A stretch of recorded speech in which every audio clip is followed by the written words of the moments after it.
All right, thanks for coming to watch this video. So we're going to do it a little bit different today. So what I'm going to do is I'm going to put the action shots up first. So dive down, aim at some fish. Then I'm going to do the catch and cook. And we actually have three different catch and cooks this time. So I have a fish wrap that I had for lunch right after the dive. And then I had some dry aged fish for some poke and some sashimi. And so we'll show those first, and then I want to save the best for last is just how beautiful the dive was. And if you've been watching me, you know that it's just fascinating being down there, being basically underwater, holding your breath, and just all these forests of kelp and just everything around you, kind of looking around. And I hope you truly enjoy this. Stick around for the end because just take you through the kelp world and how beautiful it is. Cheers. Thank you for watching.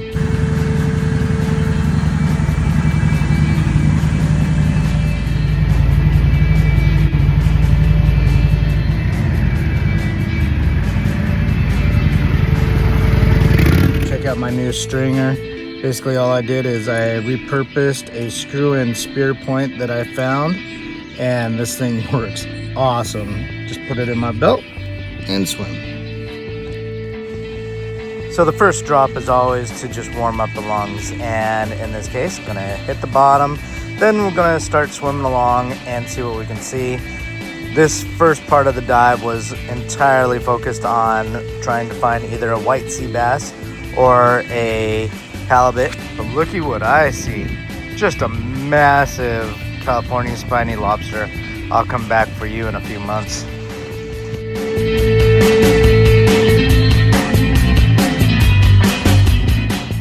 So after about an hour and a half, after seeing lots of big opal eyes and calicos and a couple sheephead, it was time to put something in the fridge. So here I'm coming across and a big opal eyes just below me. Take aim, fire, and got him. Here, just chilling out in this kelp, is a pile perch, and they are tasty, so I'm going to take that one.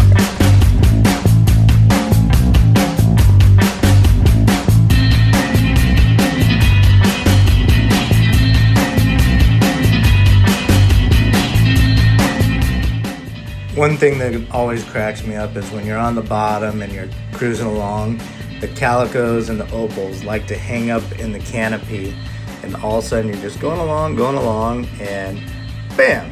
Here comes a little calico, drops down. I can't tell you how many I saw like that. And here, dropping down, I was like, you know what? I want a couple more fish here. There's a nice opal eye coming up.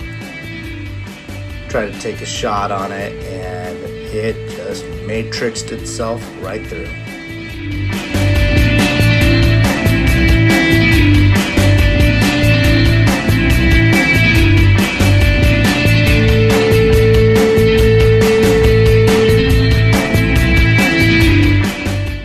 My final shot was a beautiful calico, just mid-water. Thought I had it dead to rights, and here I do hit it, but man, I forgot to swim straight after it, so it took off, and as soon as it did, I should have went after it and secured it, and it ripped itself right off. Alright, very excited to show you the catch today. So this is a pile perch, and it's pretty sizable one, and that is actually going to be my fish burrito today. And then a nice 2-pound opal eye, and if you know me, this bad boy is going to become sushi. You want your fish? Because everybody's got to eat, huh? Oh yeah, tasty. Okay, quick 411 on pile perch if you've never had it before.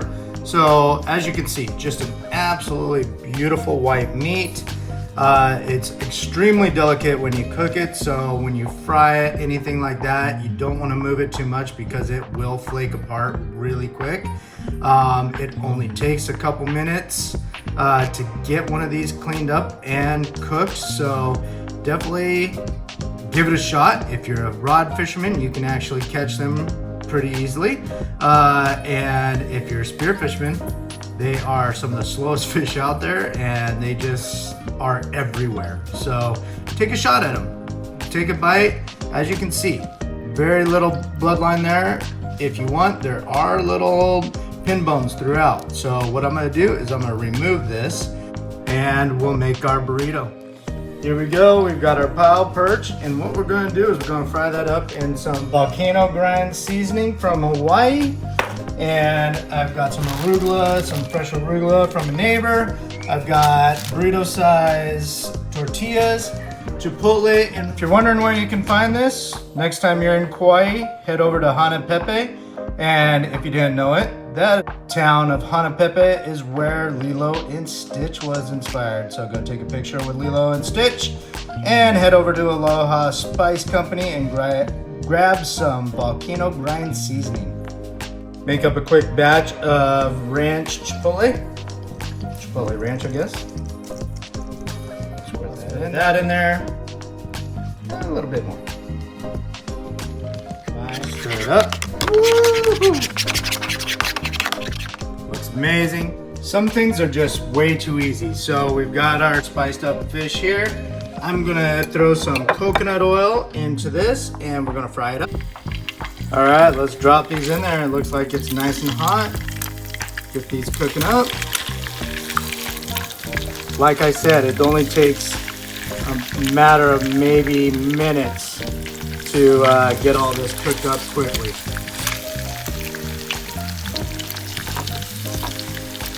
And while that's cooking, we're gonna get our tortilla on here, turn down the heat, get that warmed up, and then we'll put all this together.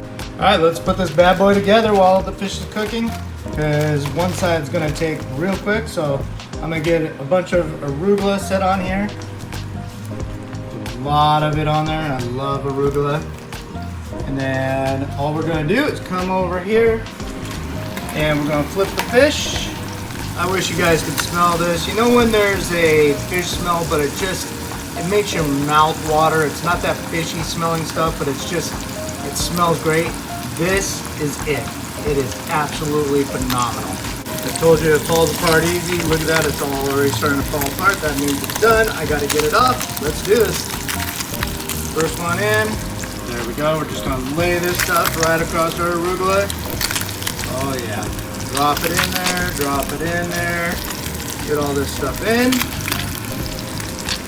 All right, so we got all the fish on. Now it's time to put our little sauce on. Drizzle that all over it. Oh yeah. Little chipotle ranch. Got it all on there. All right, let's wrap. Bam! Burrito's done. How does it taste?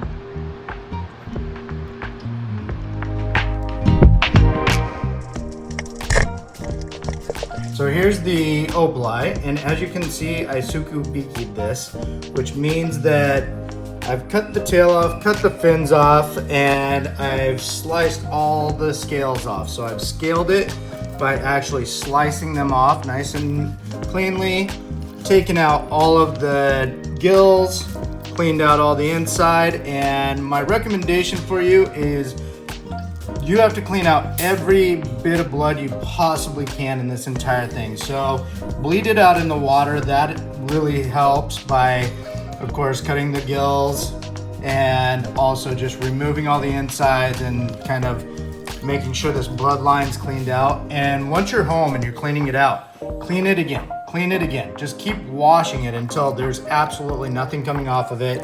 As you can see, the eye is still just absolutely perfect and beautiful. And when we dry age this, that eye is actually going to stay pretty nice. It is going to get dry, but it doesn't become nasty, and this fish will dry age for the next 5 to 7 days. All right. Little full eyes hanging, nothing's touching it. You put down paper towel to just catch anything.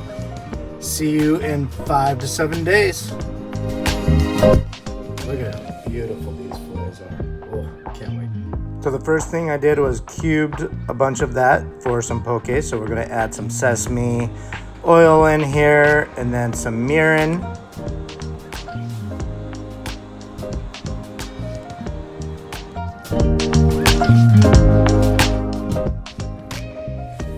Gonna grab some soy sauce, add that in. This one actually is a pretty dark soy sauce and it's really delicious. And after that, I'm gonna do some chili oil, add that in so that we get some nice spice to this. I basically change this every single time I do it, so there's no ingredients to this, cups, anything. You just do it. And here we go, brown rice with some tasty soy poke. And of course, don't forget sashimi.